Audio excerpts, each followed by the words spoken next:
Hey guys, welcome back to my channel, Healthy Hair 101. It's your girl Sarah here with another story time for you all.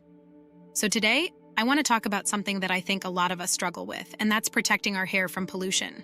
But before we dive into the story, don't forget to hit that subscribe button and give this video a thumbs up if you enjoy it. Alright, so let me set the scene for you. It was a few years ago and I had just moved to the big city for college. I was so excited to start this new chapter of my life, but I quickly realized that the city air was wreaking havoc on my hair. I mean, it was getting dry, frizzy, and just overall looking really dull. I knew I had to do something about it, so I started researching ways to protect my hair from pollution.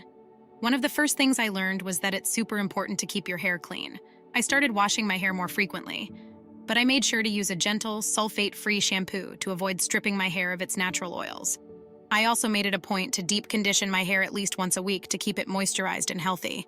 Another tip I found was to use a leave-in conditioner or hair serum with antioxidants. These products help to create a barrier between your hair and the pollutants in the air, which can really make a difference in the long run.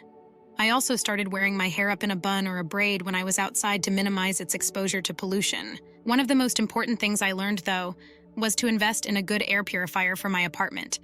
This helped to reduce the amount of pollution my hair was exposed to while I was at home, and I definitely noticed a difference in the overall health of my hair. So after making these changes, I'm happy to report that my hair is now much healthier and more resilient against pollution. I hope these tips and tricks can help some of you out there who might be struggling with the same issue. And if you haven't already, don't forget to subscribe to my channel and give this video a like. Alright guys, that's it for today's story time. I'd love to hear from you in the comments below if you've ever dealt with hair damage from pollution and what you did to combat it. Thanks so much for watching, and I'll see you in the next video. Bye.